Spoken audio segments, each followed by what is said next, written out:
Hi everyone. Happy Wednesday. Skippy Skip here.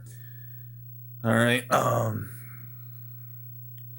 Wanted to talk to you about some of the things that are going on right now. Okay, first off, I will be putting up some more videos of my music pretty soon. I've also been in and out of the studio.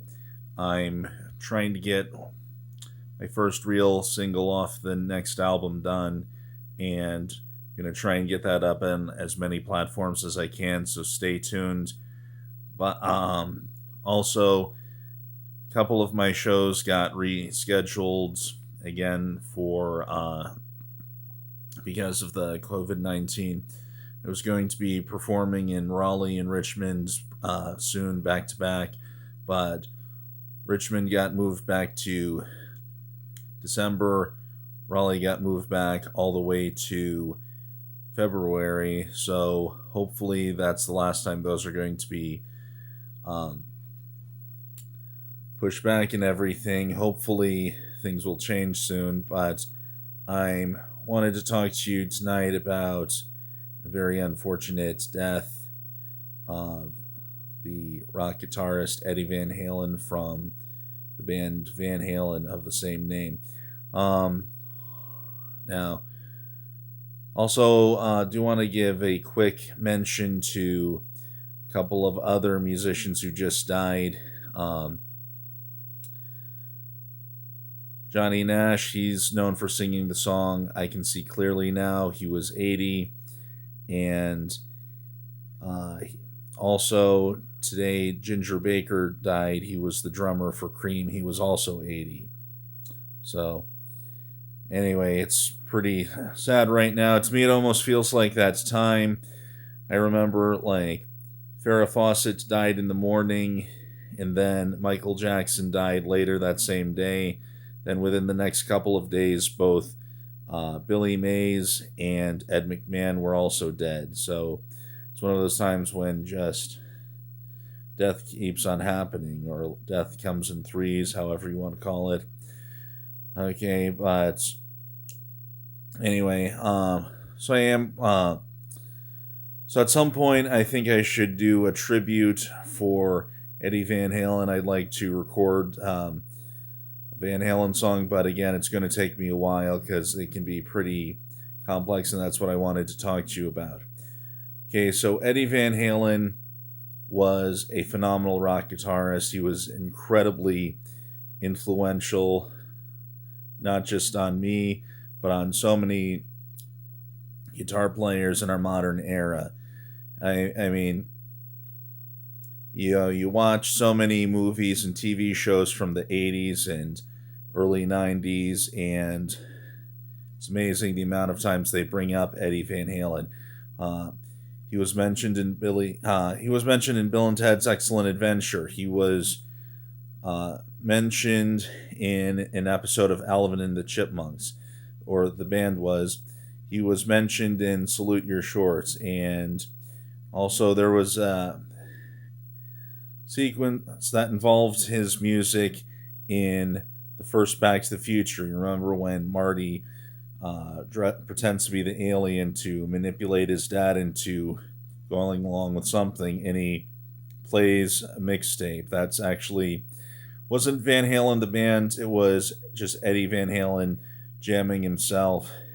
One of the things he was known for is he wasn't the only person to do it, he wasn't the first person to do it, but he really popularized the technique of fretboard tapping on the guitar, where instead of just plucking the strings or picking the strings, he would actually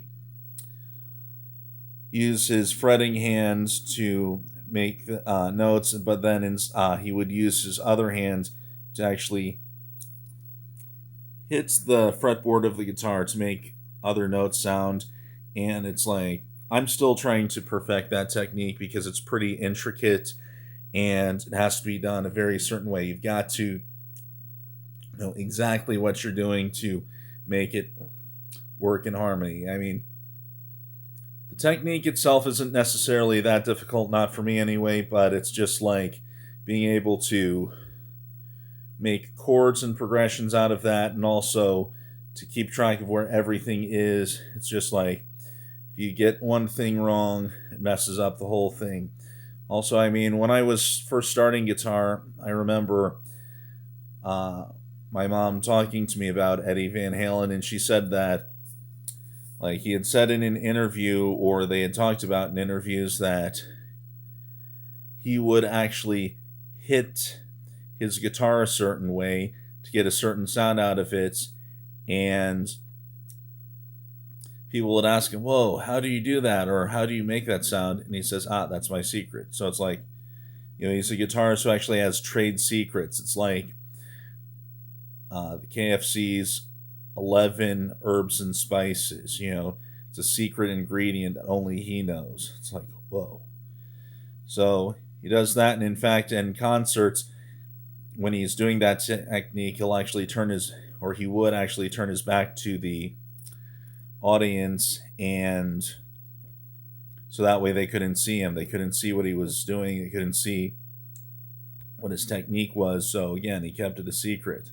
And I'm not sure we'll ever know what it is. I don't know if his family is going to release the secret to the world. Who knows? We'll see. But he's also influential for the fact that he played the guitar solo on the Michael Jackson song "Beat It." Okay, Michael Jackson and Prince were really the first black solo artists to have their videos played on MTV. When MTV first started out, they were trying to appeal to a mostly white audience, and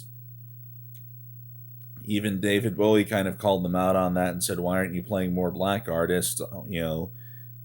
There are so many great black musicians out there." But anyway, long story short, so part of the reason that "Beat It" became such a popular hit was because of Eddie's guitar solo on the song, and it was helped establish Michael Jackson as more than just an R&B singer or a funk musician. Like, he was pursuing rock and pop as well and reaching out to a broader audience. So I don't want to say that Eddie Van Halen single-handedly changed that, but as a result of his work on that one particular song, that helped Michael Jackson plummet into superstardom, or launch into superstardom, to have such a successful album with Thriller, and also led to kind of a snowball effect, a sort of cascade of other black and other ethnic artists getting a chance to perform on MTV, which I think is very important. Now, this is kind of funny in a weird way, because, not only did we lose Eddie Van Halen this year, we also lost Neil Peart, the drummer for Rush. He was also a very big inspiration on me. Both of them died of cancer. Eddie Van Halen died of throat cancer. Neil Peart died of brain cancer. They were both in their 60s. Funny thing is, I also saw both bands live the same year, 2012. In springtime, I believe, about April of that year, I saw Van Halen in concert in Greensboro, and I saw Rush in October of that same year in Charlotte. So to lose both musicians the same year is just very sad, very sobering.